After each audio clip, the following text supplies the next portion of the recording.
This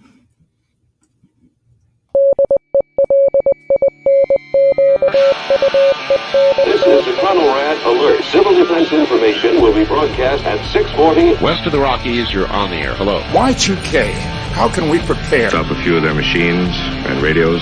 Throw them into darkness for a few hours. We are fighting for our lives. My family must survive. Food for 5 years. 1,000 gallons of gas. Air filtration, water filtration.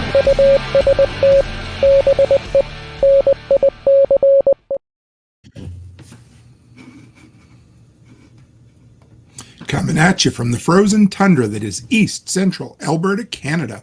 Streaming live on YouTube, Facebook, Twitter, Twitch, Rumble, and Odyssey. Welcome back to the workshop where we create community, find freedom, promote preparedness, and share success. I am Toolman Tim, and today is June the 27th, 2024, and this is episode 459 of Workshop Radio. How is everyone out there this fine evening? We are getting an absolute dumping of rain. We're getting, just got my IBC totes / rain catchment barrels installed, and we're getting somewhere in the neighborhood of 1.5 inches of rain, which on the prairies this time of year is a hell of a lot of rain. So welcome back to This Week in Prepping, where we start off with a rule to live by. So I put the list of 37 rules to live by that I attempt to live by and put them into the random number generator. And this week we got number 25. This one came from a very wise man. Bear with me. I'm going to read it to you. I hope you reserve judgment until afterwards. But rule number 25, a lazy man will always find the easiest solution. Or a better way to phrase it, if you want to know the easiest way to do something, hire a lazy man to do it.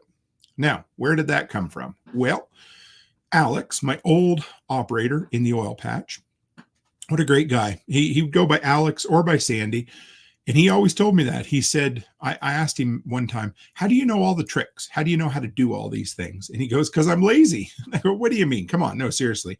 And he was an old Newfie. You can only say it in his Newfie accent. And he's like, well, bye. He says, if you want to know how to do something the easiest way, you got to hire yourself a lazy person. And I was like, huh. In other words, don't kill yourself trying to figure something out. Be efficient in what you do and don't spend more energy on something than you have to. Now, that doesn't mean to half-ass something, but what it does mean is sometimes you overthink things. Sometimes you try to put way too much gray matter into a solution when really you just ask yourself, what would a lazy person do? Anyway, I hope you guys enjoyed that one. A little bit of fun for you, but I've always enjoyed it. I've kind of kept that in my my book of rules to live by ever since. So we're also live on the shorts feed on YouTube. They continue to push that, and I'm kind of excited to be in the vertical format as well. So anybody over there, we'll try to grab as many comments as we can. We got 3 screens going all around here this evening. Spend some time today kind of rebuilding my desk so that my screens aren't so claustrophobic. So I'm kind of excited about that. But anyhow, I hope you guys are doing great. Let's see who we have in the chat so far. I see One Step Closer. I see Digger. I see Happy Friday Eve's Human from Pippin. Wow, right on. Jana Wilcoxon. Good to see you. Said lazy. That's good to know. Yeah, it's a great little quote that I've used for many, many years. So, all right. It's good to have everybody in here. Let's dive right in. If anyone dies while you are kept in your fallout room, move the body to another room in the house. The time has come for Stranger Than Fiction. So here we are, folks, back with Stranger Than Fiction, the segment that inspired This Week in Prepping, I bet you, just about 2 years ago now.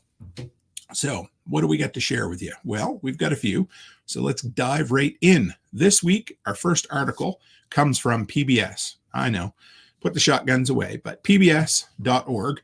And this one here says, cyber attack on software company disrupts businesses at thousands of car dealerships. Now, I heard somebody, this might have came from Ryan Pippin, I'm not sure, but I did hear somebody mention this just the other day.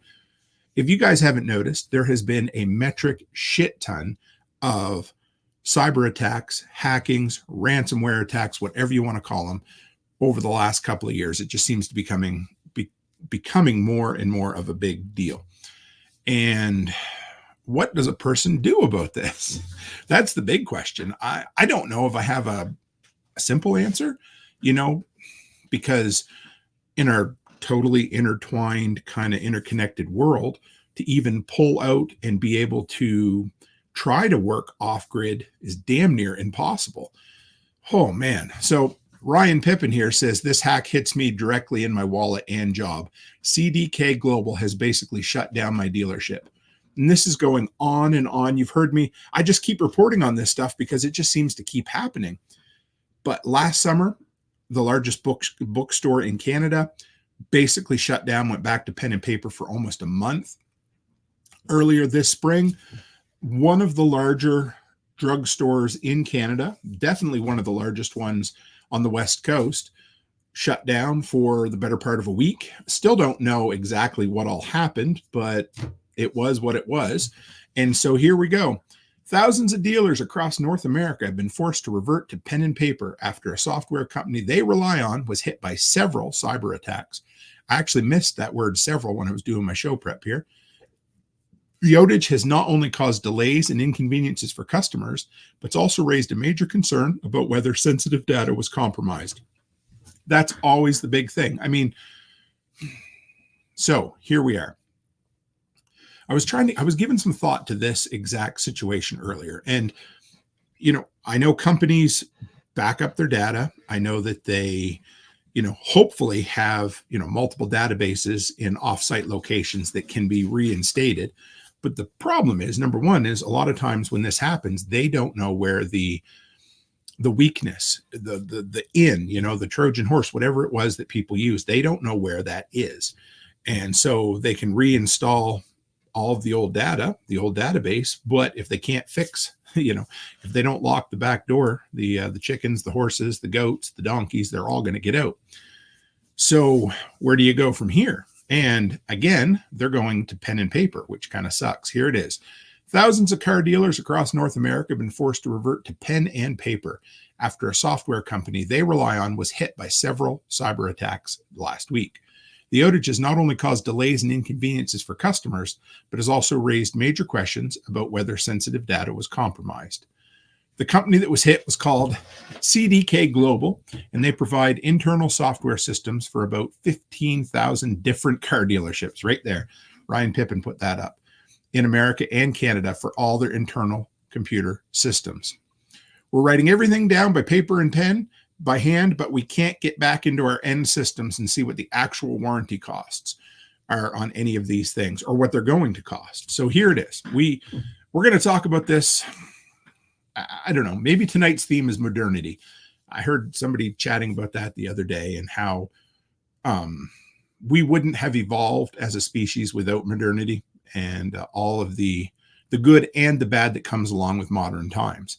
And tonight, without trying to be too negative, I think we're going to deal with 2 or 3 negative issues that come along with modern society. And this is definitely one of them. Our interconnectedness, the fact that our entire lives, systems, workplaces, financial institutions are all interconnected.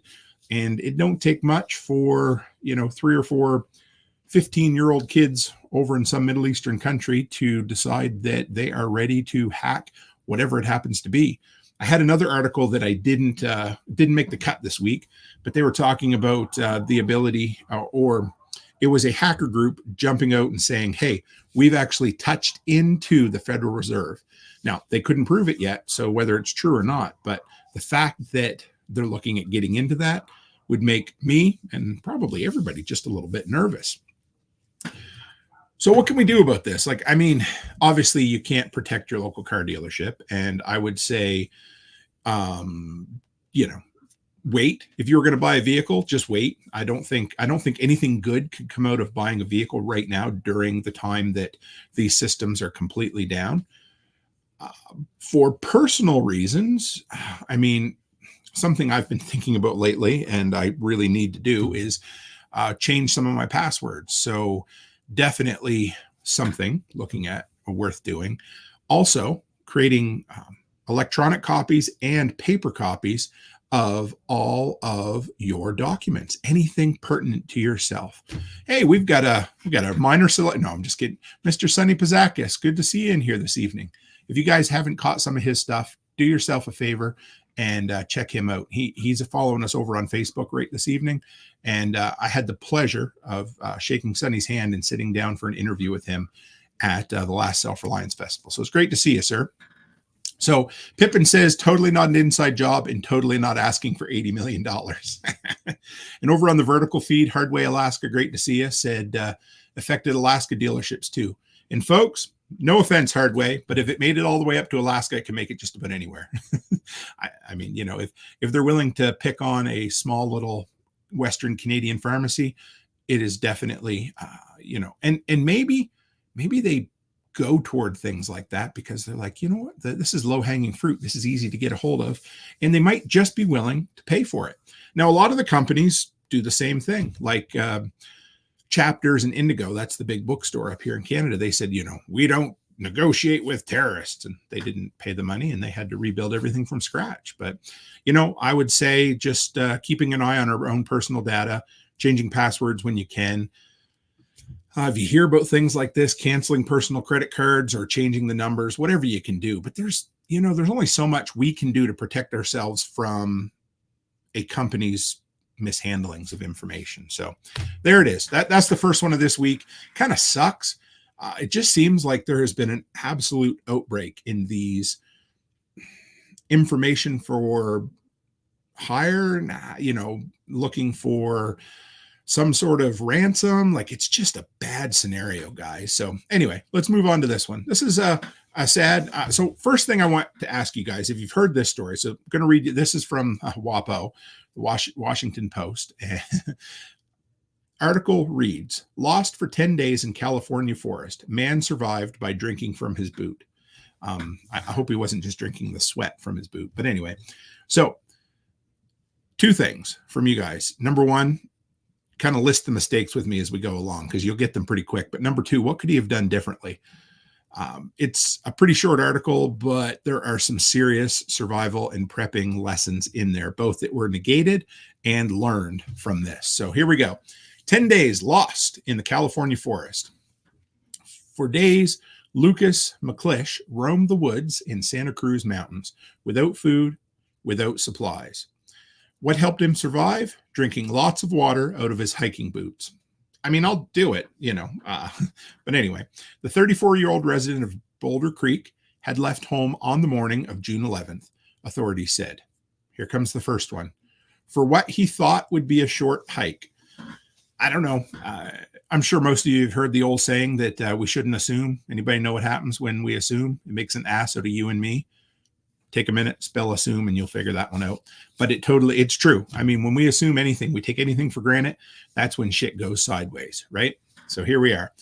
Said, so number one, he thought it would be a short hike. He assumed that the sun would come up tomorrow. He assumed that everything would be the same way that it always is. Number two, I didn't bring anything because I thought I was doing a 3-hour hike to go to work, McClish told KSBW News. So, thought it was going to be a short hike. Didn't bring any preparations. But he got lost. And those 3 hours turned into 10 days. His family reported him, are you ready for this? 5 days into it. So I don't want to completely read into this. Maybe the family was used to not hearing from him.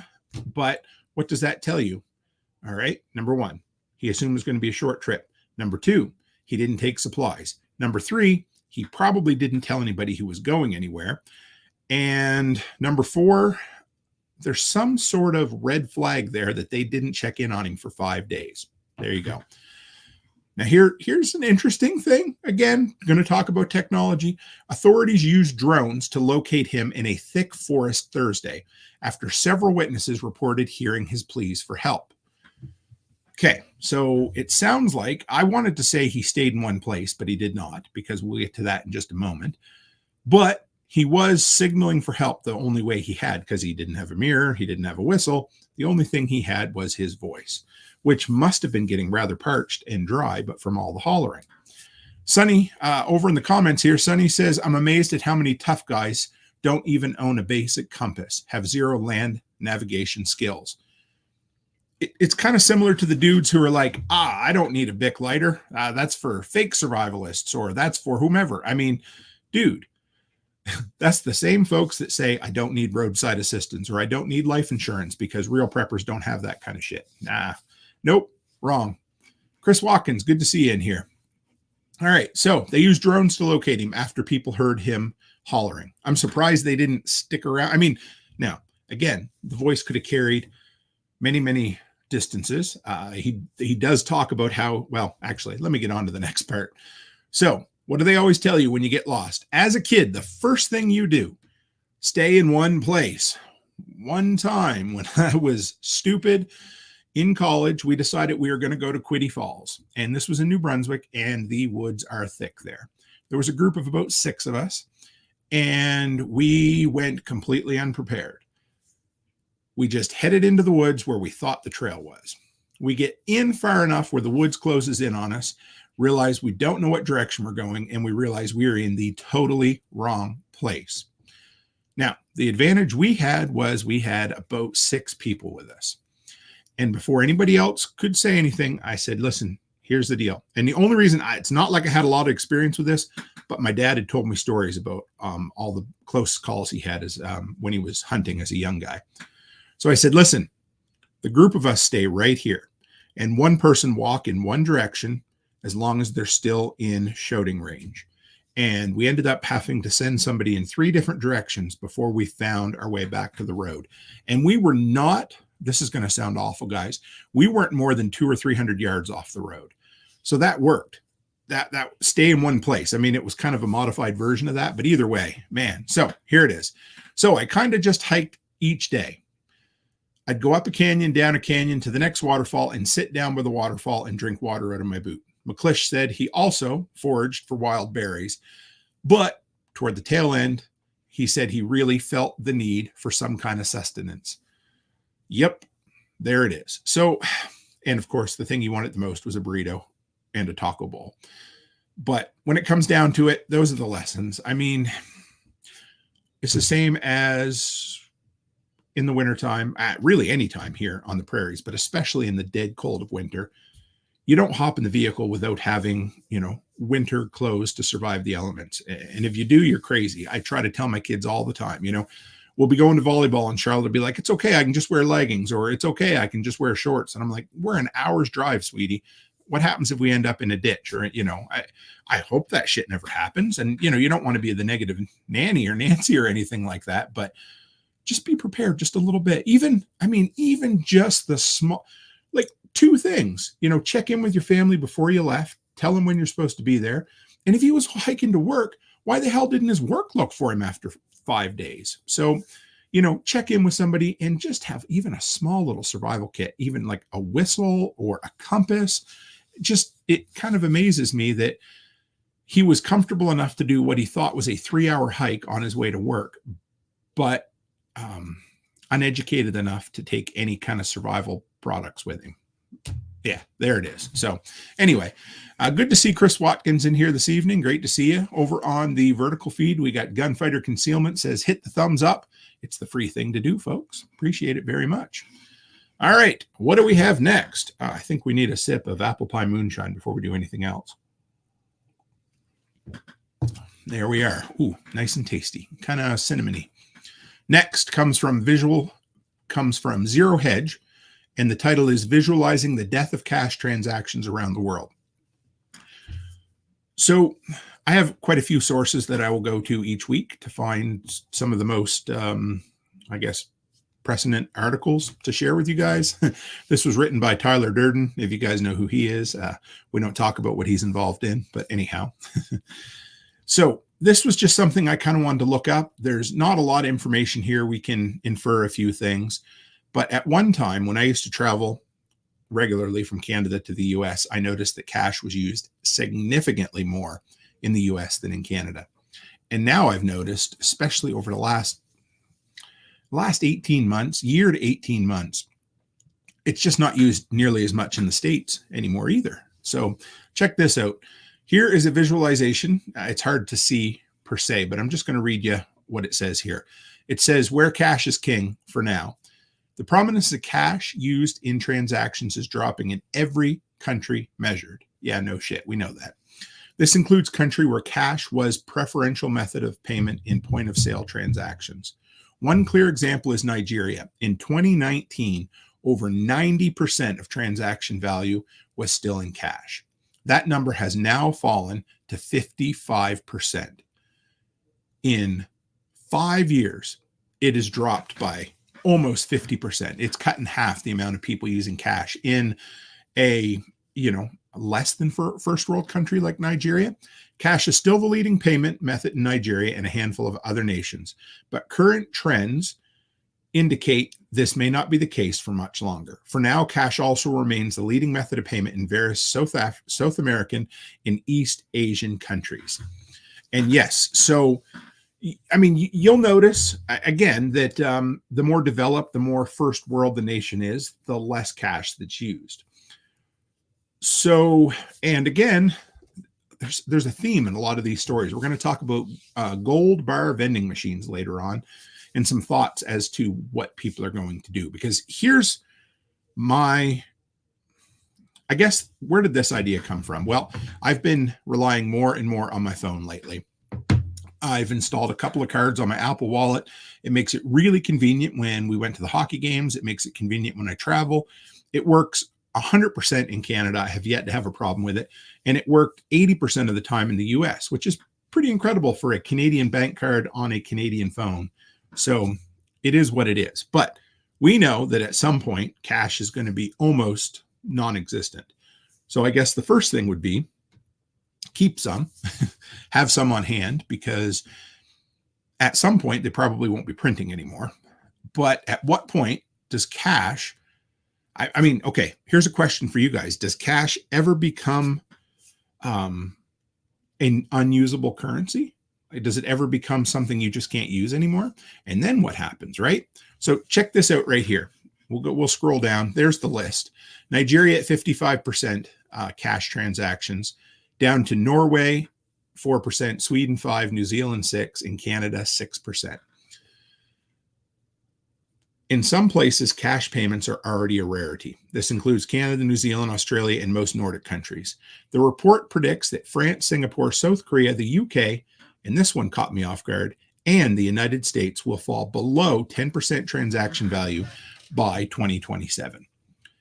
So I think what's really killing cash transactions is the ability, tap, number one, and electronic wallets on your phone have really killed the last bastion of cash transactions. And that is the small transactions, the stuff that you'd pull $10 out of your wallet to buy a coffee or $5 out of your wallet to buy a coffee. Well, in most cases, it's faster to tap a card than it is to make change. So what do we do as preppers? Well, I don't know if there is a hard and fast solution, but taking strides to step outside the system, at least a bit, helps.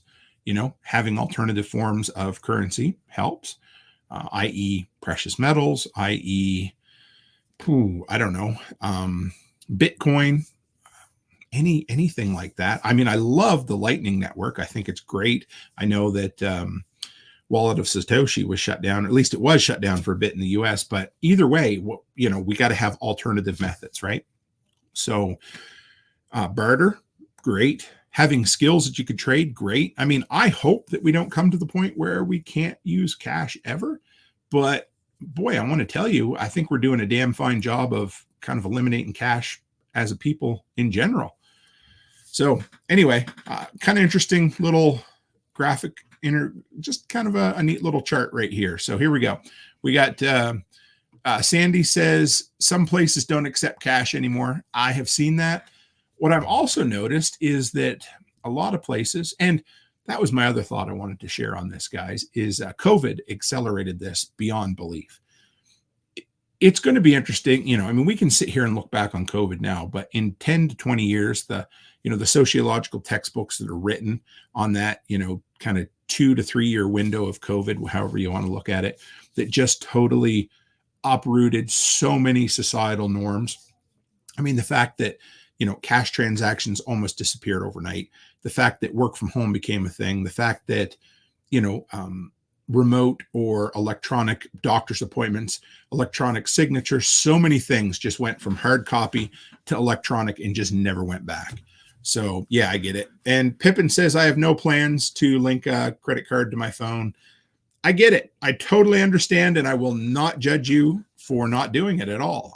For me, it was a convenience thing, but it's also the fact that all my information, it's all on the same network, no matter how you want to slice it. So, I mean, if my credit card goes, my credit card goes. I have many other options or alternatives, I guess, but it's a shitty situation no matter what. And Sandy, you are right here. So Sandy says, I've noticed most young people never seem to use cash at all. And that becomes a problem. I mean, like I said, I go to the hockey game, I travel somewhere. Yeah, I've got cards saved to my phone, but I also have cash back here. And if I'm traveling any distance, I take another card out and I throw it in the back of my phone.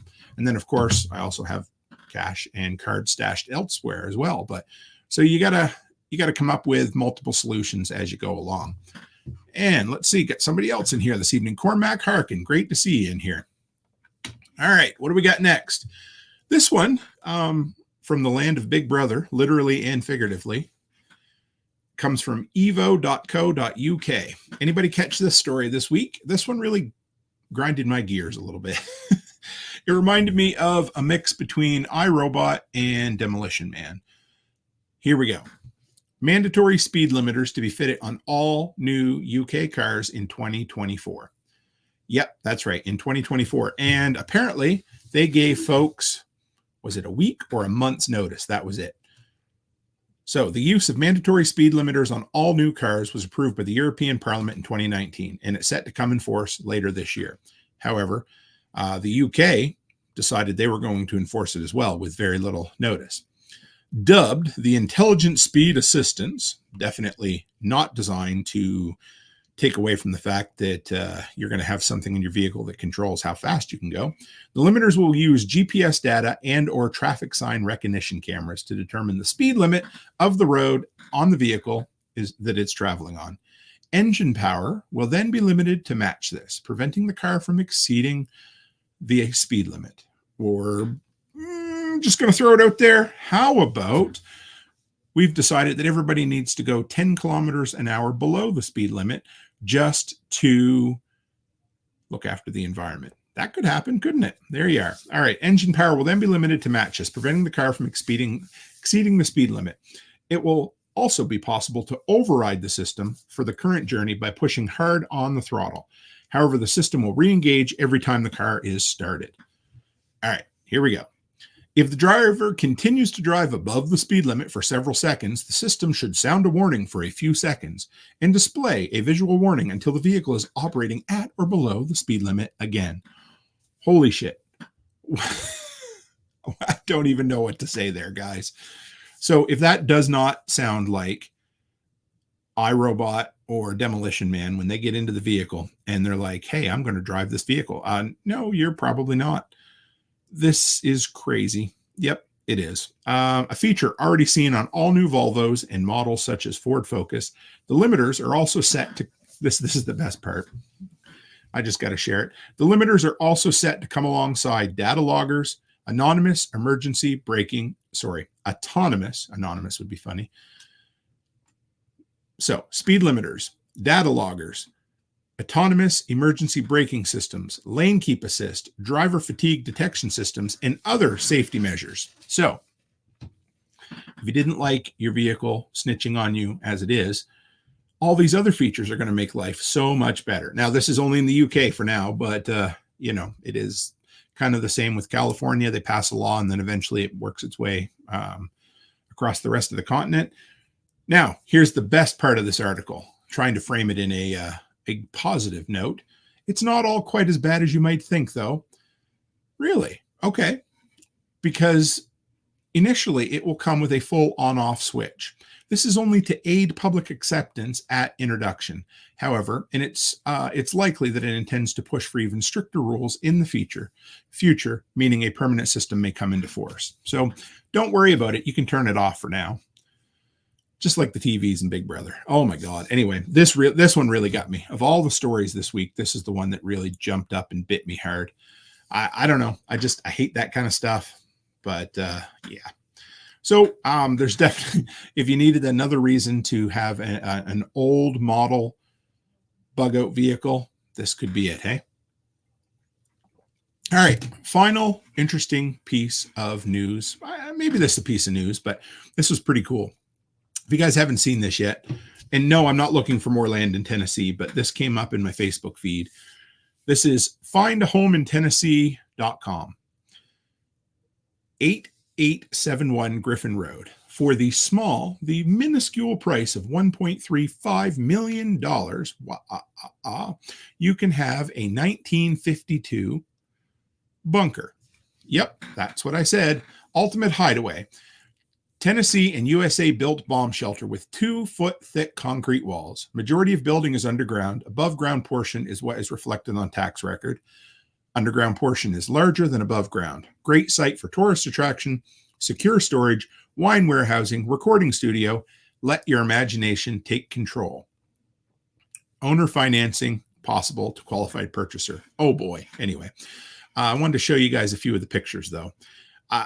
I showed Becky this. She was pretty excited. She's like, "Oh my God, we should, look into getting it." But no, anyway, so here it is. It would be a lot of fun. I don't know. There's definitely an old civil defense generator. I don't even know why there's this really creepy looking gesture in there that says, "How tall are you?" That's like, are you too tall or too short to get in? I don't know. But so there's some shelving. There it is. There's an old civil defense, what looks like diesel generator. Some nice spiral staircase, a ceiling that's fallen in. It would be a hell of a time to have something like this. What a fun thing you could turn that into. But anyway, so if anybody happens to be looking for, an underground bunker, then for $1.35 million, you can have the cool building in Tennessee. And I just want to shout out to Homestead Medical. Hey, Chuck, he's over on the vertical feed. Good to see you, brother. So yeah, there you go. I thought that was kind of interesting. Before I forget, all of the links from tonight's show, every article and everything I'm talking about are always in the show notes. I've gotten really good at that. I was kind of slack for a little while, and I've vowed to myself that I would do better. So anyway, let's take a look at the delinquents in here. We got a couple of new folks. I see Byron Roberts. Great to see you. And not B-Man J, but the B-Man J. Good to see you, brother. Always fun. So, yes, that is the end of Stranger Than Fiction for you guys. I wanted to show you this real quick. The latest shirt from Special Operations Equipment. John sent this one out to me just recently. I was, I think I maybe giggled like a little schoolgirl for a minute when I opened the package. Becky wondered, "What in the hell are you laughing at, Tim?" Here it is. Are you ready for it? For those on the audio, it is a picture of a bulldozer, a certain bulldozer that most folks would recognize. And it says, "Tread on those who tread on you." Yep. Love that shirt. Thank you, John and Amanda, for sending that one my way. Original SOE equipment.com, I do believe. Anyway, that shirt is, this shirt is absolute fire. So you guys will see a short on this one and another one later on, probably next week sometime. But yeah, this is a good one. So thanks, John. All right. So next, we're going to dive into the Prepper Files. And if you wonder what that is, I'm not sure who come up with this name, but the community did a couple of weeks ago for me. This is where we look back into this week in history and kind of touch on a couple of interesting notes from things that might have affected preppers. So number one, on this date in 1954, the first nuclear power station opened up. So 70 years ago, nuclear power has been around, and it was near Moscow. 1930, first detection of an airplane using reflected radio waves, a precursor to radar, was used in Washington, D.C. I thought that was pretty cool. And in 1972, Hurricane Agnes becomes America's costliest natural disaster, affecting 15 states with 119 deaths and $3 billion in damage. And if that's $3 billion in 1972 dollars, that's a lot. But either way, yeah. So this week in history, reach back into the prepper files. I like those interesting dates and, useless pieces of trivia, but it's always something I enjoy for sure. So I hope you guys enjoy that segment. It's only a little short one as we go along, but here we are. And you stay on the back roads, and you keep your gun handy. Our country is still full of thieving, murdering patriots. Get ready for I Read It on the Internet. All right, guys, here we are. We have the next segment is I Read It on the Internet. And if you don't know what this is where we scour the front page of the internet. Really what that is reddit.com. We go to Our Preppers and we find the most interesting story that trended this week. There's always little nuggets of truth and information in there, but I couldn't just settle on one this week, so let's go with two. So here we are. The first one was, I needed a go bag yesterday, and I never thought I would. This comes from Nosy Nelly 712. Yesterday was the first time I actually needed a go bag. I live just downstream from a major dam in our area, and the dam partially collapsed. It's the Rapidan Dam in southern Minnesota.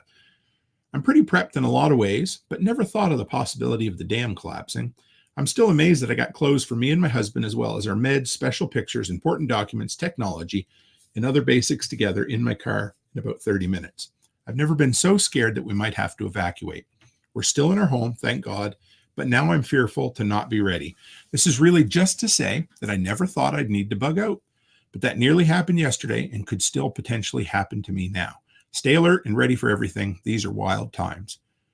Yes, I would. Yeah, I mean, you live downstream from a dam, and I'm not going to bust the person's balls because we all become, I lived 30 miles across the Bay of Fundy from a nuclear power plant. And if that ever went up, yeah, I'd still be glowing. So, but I didn't take a whole lot of extra precautions for that. So I get it. We become numb to whatever we're used to, right? Whatever the status quo is. So not judging at all, but I appreciate people's candor and honesty when they share this kind of stuff. So let's take a quick look at a couple of the comments here and see what people said. But Meat Rocket says, I saw that on YouTube yesterday. The police were saying the dam was in imminent failure mode or something similar, with dead trees slammed up against the dam and water rushing around the dam. Police said that no evacuations were planned, but that people could be in danger and might be warned about leaving. And they threw up the idea, and I like this quite a bit. Take pictures of your house and items if you haven't done so, and if it's safe. It helps dealing with insurance claims should it come to that. I hope everyone involved stays safe. So Becky and I have gotten into the habit, and maybe we should do it more often, but we do it every second New Year's Eve. We sit down and we back up all of our pertinent data, all of our, prescriptions, our IDs, our passports, pictures of our dogs, pictures of our kids, everything we think of that we would need. And we also go around and take pictures of most everything that we have in our home. And then we put it on an encrypted drive so we have it. Now, one of those, that's a great thing to do. Now, like I said, we do it every 2 years, probably could do it every year, no problem. But this person mentioned if you're leaving and you have time. Now, you may not have time because it could be a very quick evacuation, but take a minute and snap some pictures of some of the things that might be an issue if you have to fight with your insurance company. And this lady said, I never thought about taking pictures, but I will now. A temporary levee was built right by our home yesterday, and I feel good about that. But with Mother Nature, you just never know. And then somebody else said, also get specific specs on any electronics. If you have a laptop, insurances will find the cheapest option to approve. If you say you had a specific one with 12 gigs of RAM and certain specs, then they have to approve a replacement for that specific spec. Model numbers are important. Yes, they are. So take pictures of your model numbers on any tools that have them, your generators, anything like that. I've told the story many a time that some crackhead wanted my little tiny Honda generator more than I did back before I knew enough to write down or take pictures of the model numbers. Not that it would have done any good, but there was multiple failings on my part, the least of which was not leaving my garage door open overnight. And I mean the roll-up one, not the man one. Yeah, I know I was stupid. There you go. Maybe take pictures of each item's of value and also a picture of the part of the item that lists the model, serial number. Store a copy somewhere other than at home, but hopefully still accessible. Friend, family nearby, and in the cloud. Every time I'm leaving home for extended period of time over 48 hours, I make a recording of everything in the house. Open the drawers, closet, make comments on what's there. It takes about 10 minutes to do, but proves what you had if a lawyer ever had to fight with the insurance company. Now, it's a great idea. I'm not sure that I want to be doing that every time I'm leaving the house for 48 hours, but a couple of times a year, why not? I mean, or after each time you make a significant purchase, you make changes, something like that. Sharp Ad 9431 says, I live in Tornado Alley, and every time the weather gets bad and I have a tornado, I do a video walkthrough of the house just to have an update on what I have. Now that's not a bad idea. Again, a couple of times a year would probably be sufficient, but a quick little video, especially how cheap storage is now. And, we think nothing of taking 47,000 videos when we go to a concert or a hockey game or, your kid's recital or whatever else. And, so I don't know. It is, yeah. So take pictures, document. Have a bug out bag ready. Have a model. I have a mini version of a bug out bag already in my truck. So if we have to bug out and we're not from home, at least we have some prescriptions, underwear, socks, and toiletries, that kind of thing. And we got Chris Dixon over in the vertical feed, and he says, my vertical feed isn't nearly as weird as Brian. Boring. And by Brian, he means the Lots Project. Yes, I've heard he's had quite some fun over there as of late. We'll leave it at that. So anyway, so that's the first segment of I read it on the internet. Here's the next one. This one's a lot of fun from friends of mine, and you guys will probably know them. I read the article I read the post first, and then I looked closer to see who posted it. But what are some things, and I'd like you guys to answer this too if you want, throw it in the comments, but what are some things that preppers do that piss you off? And this is literally here. What are some things that preppers do that piss you off besides starting a podcast? What are some things that preppers do? Really interested to see what everyone's pet peeves are in the prepper world. Just hope to make the preparedness community a little better if that's possible. So that was posted by our good friends, the Casual Preppers, Cam and Colby. And so Northern Prep says fortune telling. Now, what do you mean by fortune telling? Let me explain. Having a precise way that society will collapse and what everyone will do and how it will happen, and then preparing for exactly and only that. Again, if you're not preparing for Tuesday, why are you preparing for an EMP? If you're not preparing for losing your job, if you're not preparing for being broke, if you're not preparing for health-related issues, why are you worried about an EMP that's going to happen on September the 13th, 2027? I don't know. Yeah, why did I say that date? I have no idea. But just saying, why are you being so specific on one thing that you don't see the forest for the trees, right? So, number one, having a very specific collapse scenario in mind and only prepping for that. Bad idea. How about this one from Water Lily? I'm going to bug out. I'm going to live off the land. Yep, you and 100 million other people. Good luck. Again, if you're going to bug out and live off the land and you haven't made a plan and you don't have land and you don't know how to live off the land and you've never practiced living off the land, you want me to continue? Yeah, everybody knows. This one, Silvercat 70. Oh, yeah. I think 2020 proved that we don't know how society collapses. I think probably more like, I believe it was T.S. Eliot that says, how did the world end? Not with a bang, but with a whimper, something along those lines. However, we will know that people will lose their ever-loving minds and hoard toilet paper. Also, it showed how many people were not prepared for a disaster. I did find it very interesting how people will ignore things that are happening to demand they be able to continue life as they knew. It showed another mindset that's not prepared for a disaster. Yeah, I don't disagree at all. And here's one. Arguing about the absolute best tool for the job and encouraging people to only buy the single most expensive thing. How about nitpickers? The types that have opinions about every brand and every piece of equipment. I tend to take a stand of, if it's affordable and it works, it's good enough. Folks out here counting threads and fabrics, measuring fractions of percentages of how much nickel is in an alloy. It's an illness. Yep. How about this one? I get pissed when lone wolf or gun preppers suggest they'll just show up in the country or on a homestead or a permy farm and trade security for help. Yeah, that's going to work. Even worse was the prepper guy who provides grid down consultations to the government who said people should frequent bed and breakfasts or country farm vacation spots to get familiar with the owners so they have a place to bug out to where they can provide security or food. Dude, we all have guns. We all have family, friends, and neighbors with guns. You aren't welcome. And I think maybe one of the worst that I hear is even tongue-in-cheek sometimes is people are like, well, I don't need to prepare, or I don't need to hoard food. I don't need to have anything. I got guns. I'll just go and get it somewhere else when I need to. Yeah, that ain't happening. Enough as enough. How about this one? Chris Dixon over on the vertical feed. Yeah, I like this. Hoarding knowledge. It's fine to keep your preps a secret, but when someone asks how to do something, don't be a gatekeeper. Exactly. Don't be that dick who looks at the 14-year-old kid wearing a Nirvana t-shirt and says, name four songs. Dude, you don't have to. It's okay.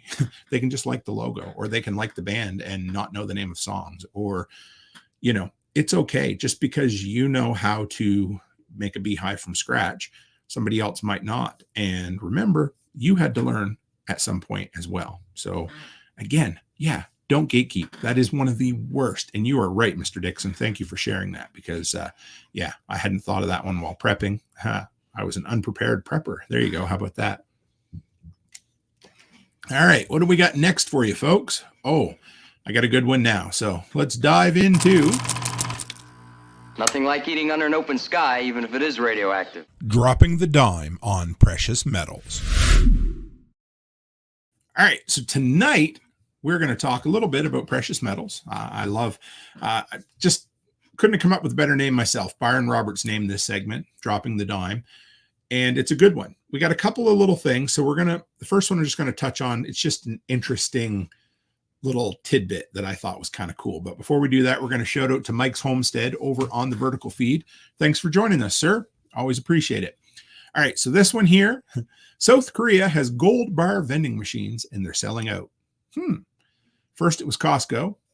I know. See, could not go an episode without mentioning Costco. I think I like Costco as much as I hate IKEA. Simple as that. No, I like the fact that Costco sells gold. Let's put it that way. Bloomberg reported this week that in Seoul's upscale Gangnam district, a GS retailer company convenience store featured a vending machine selling gold bars ranging in less than a gram to 37.5 grams. So would that be up to 1.5 ounces? So with prices starting at around $64 and fluctuating daily. Initially launched in 2022, these machines are now in 30 stores nationwide. Kind of cool, I thought. The one South Koreans, and here was okay, first off, there's a picture. I think they look really sharp. This one looks like a multi-tailed dragon on it.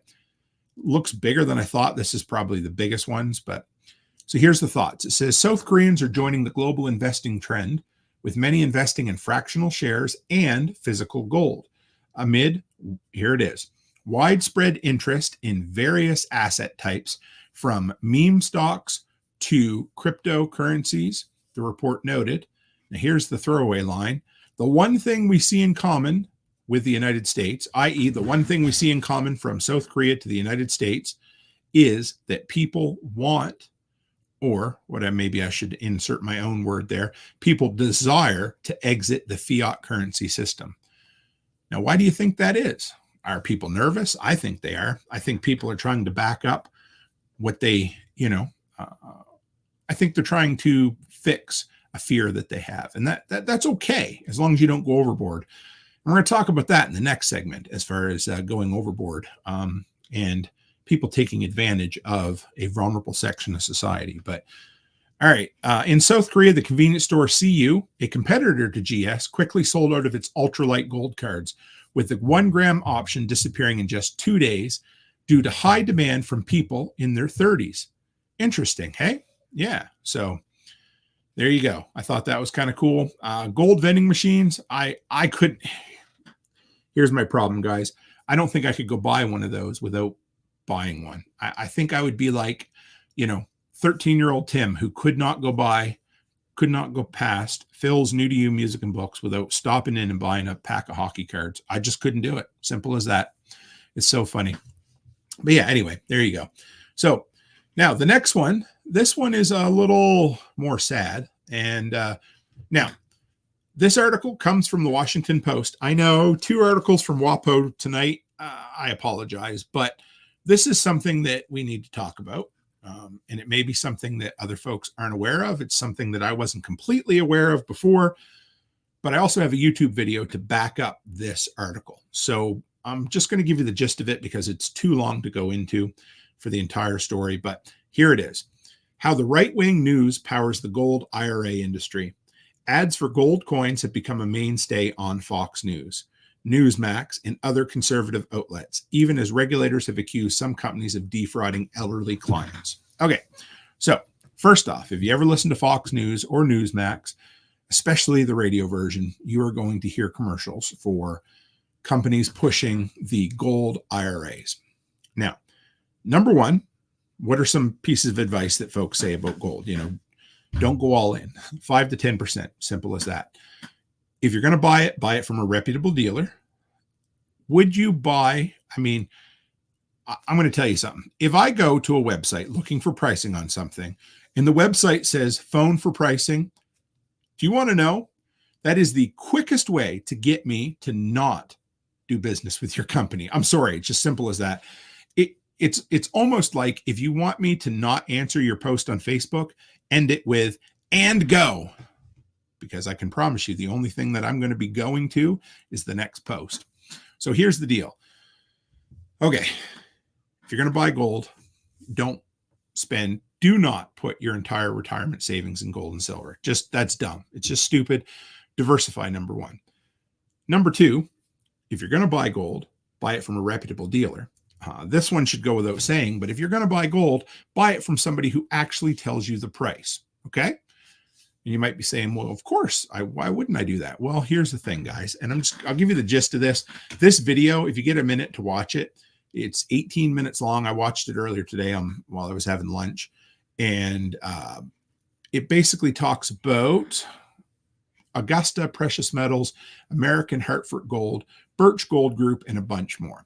So these companies have a long, drawn-out history of defrauding the elderly. Now, I am totally in favor of the free market.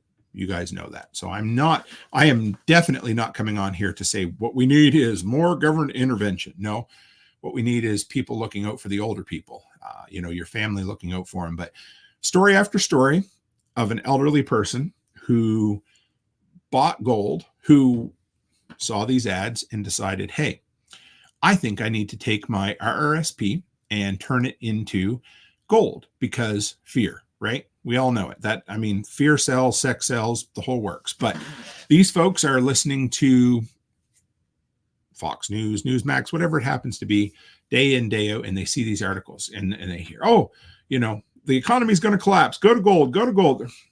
Okay. Well, anyway, that's what they hear. They get scared. They call this phone number. What ends up happening is they get talked into taking their entire portfolio of investments and switching it over to gold. Now, here's the thing.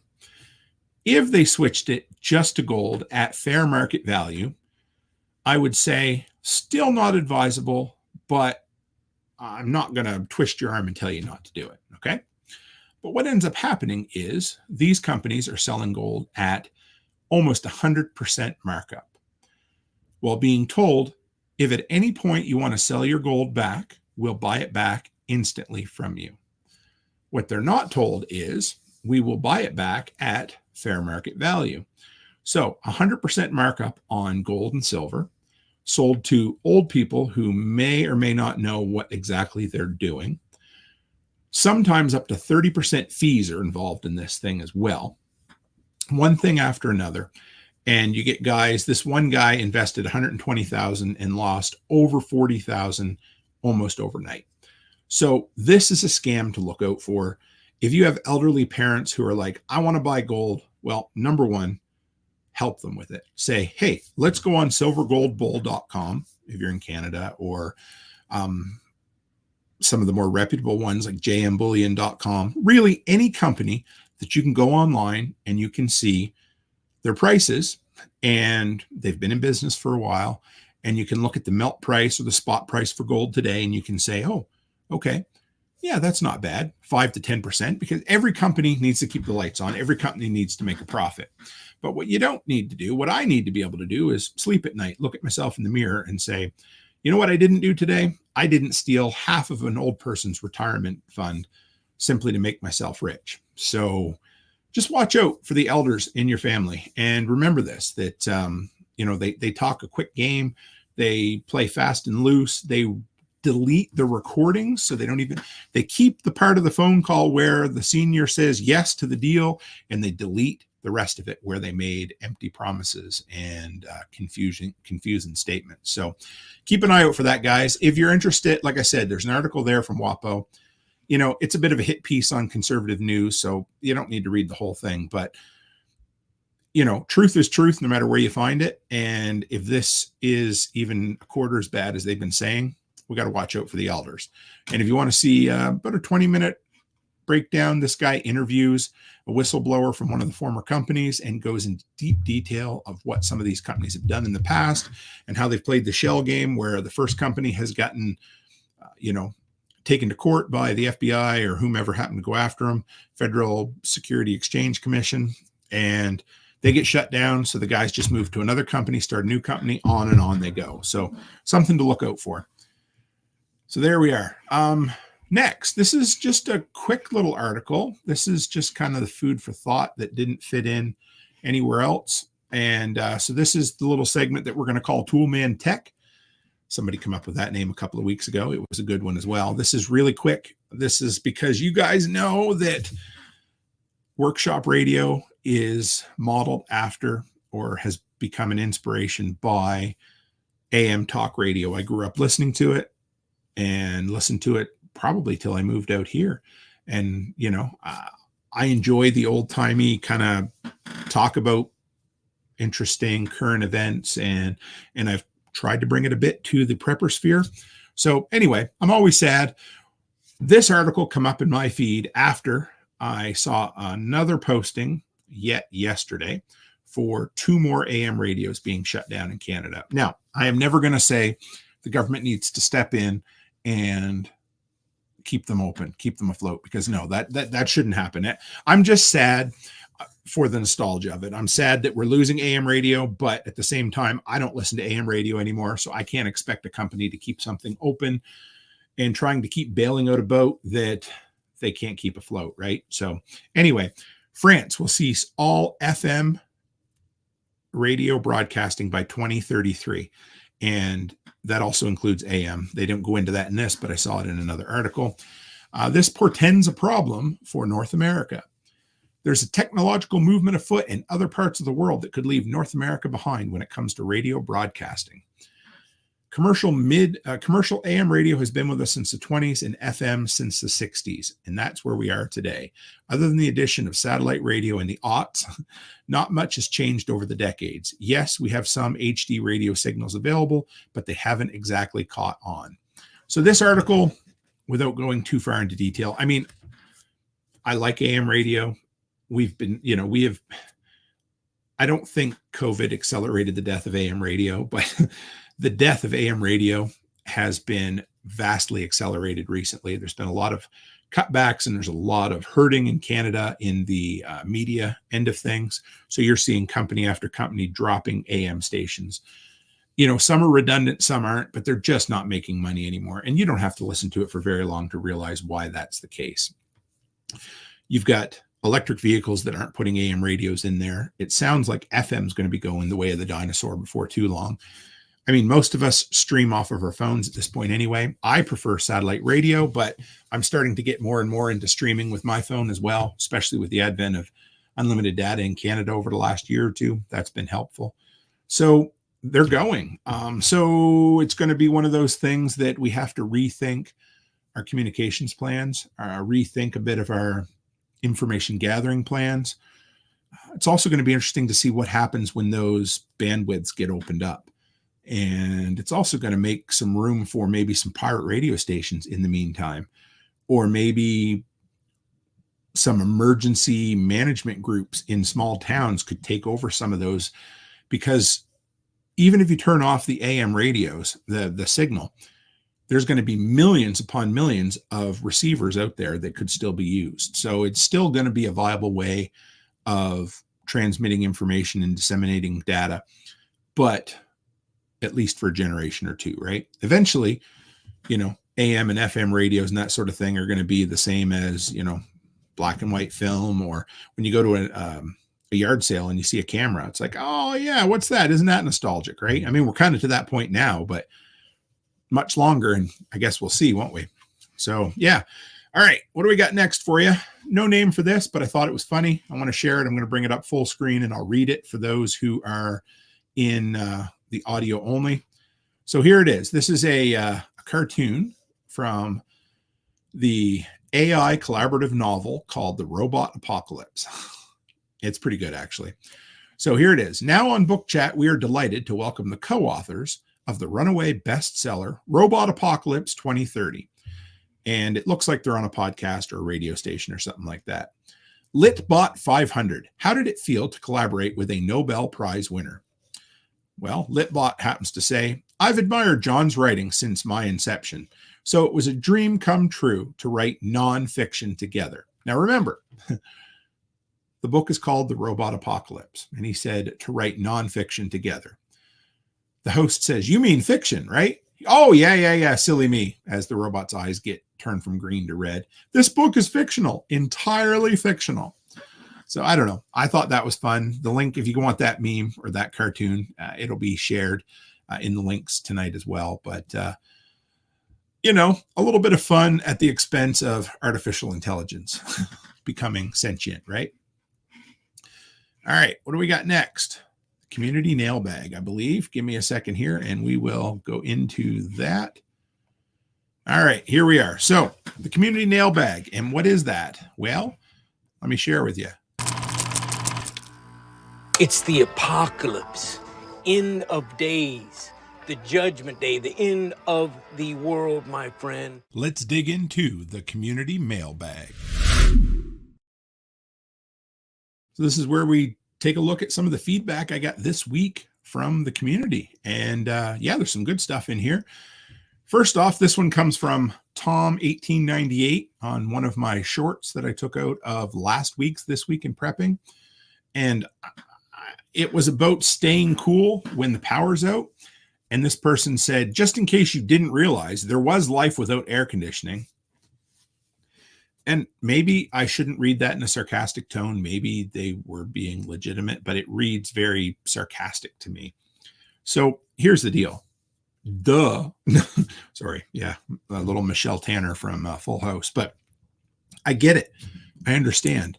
The problem is acclimation or lack thereof. The problem is that as a society, most folks in the Western world have not become acclimatized to life without air conditioning. And that is why when you see, a heat wave in Texas, people don't die. But when you see a heat wave in England, people do die because people aren't acclimated. They're not used to it. And so when they have to deal with things like air conditioning and they get, or lack thereof, holy shit, what do? You lay down and die. So that's the thing. It's not about, yes, life existed beforehand. Well, I know that, but it's about the shock to the system for the short period of time that you end up having to deal with it, right? So anyhow, next, this one comes from Donald Thomas. And they said, hold it, partner. I bought 2 DeWalt knockoff batteries that didn't last no time. This is in response to the video I did on the DeWalt knockoff batteries, the ones that I liked and I've had great luck with over the last couple of years. They cost me good money and didn't last at all. Here's the problem. I thought I was buying DeWalt batteries, but they tricked me. And that's what it says. They tricked me and sent 2 knockoff batteries and was totally worthless. I purchased knockoff batteries from both Amazon and Walmart online, and I simply lost my money. So don't tell me about the quality of knockoff batteries when I've been duped twice. The DeWalt batteries that I purchased, for the most part, anyway. So that was my response. So here's the deal. Fool me once, shame on you. Fool me twice, shame on me. So number one, how did you get duped twice?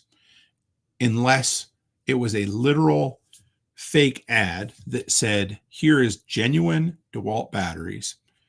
Now, I have never once bought a knockoff DeWalt battery that said it was a DeWalt battery.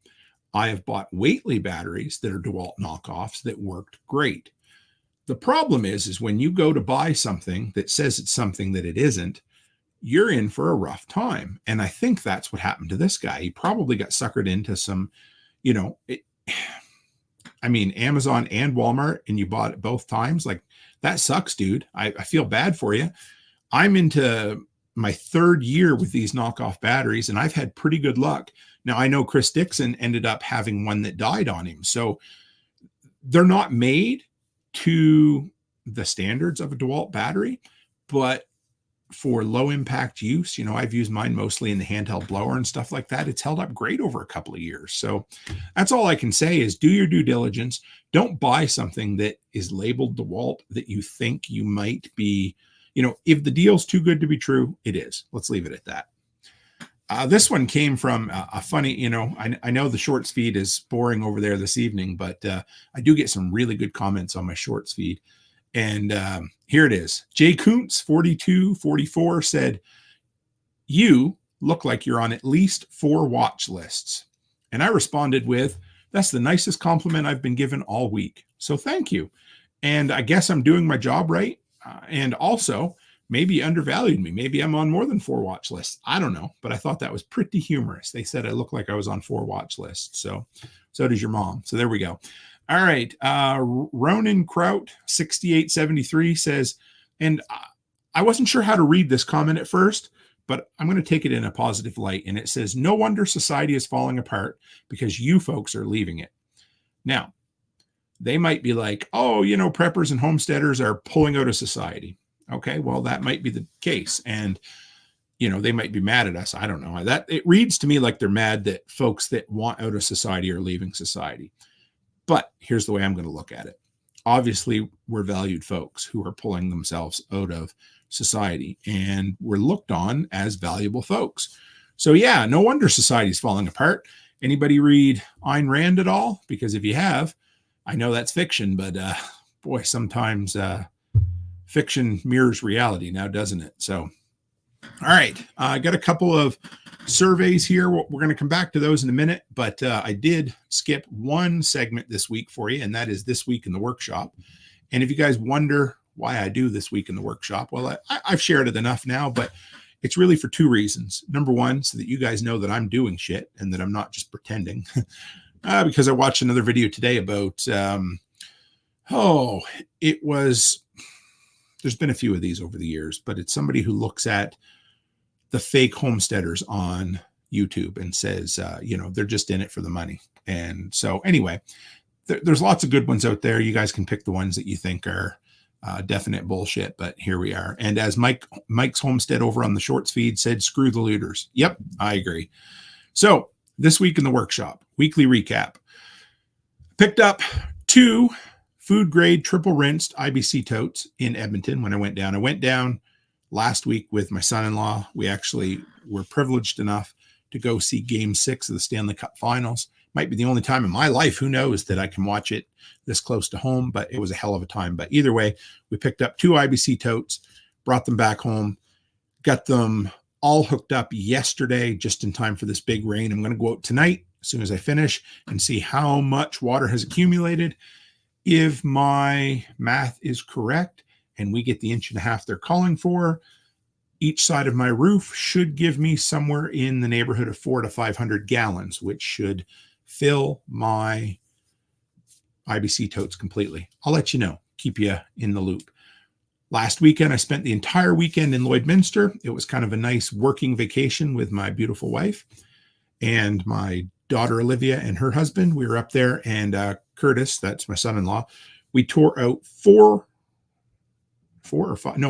walls at the daycare. We expanded multiple rooms. So we turned 2 rooms into 1 3 times, tore out a wall in the back storage area. It was a hell of a time. I loved doing it. I was beat. I think I'm still catching up from it, to be honest, but still working on the painting in the 12 units. We're so close now, and it's kind of surprising, but by the end of July, if I don't rent this unit, we're going to have 3 units available, which has never happened over there. I still have my suspicions that we're going to get people in there, but this is the time of year where people don't like to move around. They're busy living life to the fullest. So as getting closer to school time, it probably will, but either way, we're almost done. We've done a lot. Anyway, I'm going to show you guys pictures once the painting's done, but I did do a repair on a hollow panel door that I'm 98% happy with. First time I've ever done it. It was an exercise, not in futility, but something I needed to learn. I installed backup lights on the Ram, just 2, I think they're 40 watts a piece. LED. Oh man, they're bright. I like them anyway. Right now, I just tapped into the trailer harness, so they only come on when they back up. But I watched a video the other night about hooking them up to a rocker switch so that you can have them on, off, or only when backing up. So we'll see. But anyway, I've got a bunch of supplemental lighting coming on the Ram, and at some point some backup racking and things. I'm excited. This truck I'm keeping for a long time. So I will document some of the upgrades in case anybody's interested. And finally, if you guys remember me about a month ago telling you that I built a retaining wall out back for my dogs to keep them from crawling under the fence that I built a couple of years ago. That's the problem, that you build a fence to keep the dogs in. Works perfectly until you level your backyard with a skid steer to put in new sod and realize you have to dig down next to the fence a bit, and then the idiot dogs start climbing out, and then you have to build a retaining wall out of stack stones, which turned out great, by the way, but had to wait an extra month to get the final 65. So job's done. I'm happy. It was a new skill. On top, it's perfectly level. In the front, I got just a little wave in a couple of spots, but I've never built one before. So don't be scared to try something you haven't done before. All right, and what do we got finally here? I've been running the polls and the quizzes over on the community page on YouTube because, again, YouTube has been pushing it hard, and I love the community feedback. It might be one of my favorite things to do. So the most well-received poll this week was, what makes the best bug-out vehicle? And we got 125 votes. 11% to the bus, 19% to a Jeep, and a whopping 66% said pickup truck. I tend to agree with them. And the other one was, what preparedness skill around the home would you most like to improve on? And if you don't know what preparedness is, it's the art of home maintenance when help isn't around the corner. In other words, being a self-sufficient handyman. So 18% said plumbing, 29% said HVAC, and 49% said electrical. And I'm going to go along with that. And I'm going to say the reason electrical is probably so high is because, it's the one that'll kill you the quickest. And it's the one that requires, has the highest learning curve, I guess. You just have to be comfortable with it. But my son-in-law helped me swap out a dryer yesterday at my son's rental. And I was teaching him about the difference between 110 and 220 and showing him how to test it and how to be careful and how, typically, if you touch 110, you're going to have a bad day. If you touch 220, it could just be a bad day, or it could be a hell of a lot worse. So anyway, just those simple little things. But yeah, feel free to experiment, folks. Don't do way more than you're comfortable, but you got to do a little bit more than you're comfortable. It's the only way that I've gotten moderately good at a lot of things. I'm not perfect. I don't do a perfect job of a lot of things, but I have the, jack of all trades and master of none kind of level of, moderation for all of these different trades at this point. So if you need to learn, ask, read, watch, and then do it, guys. Just do it.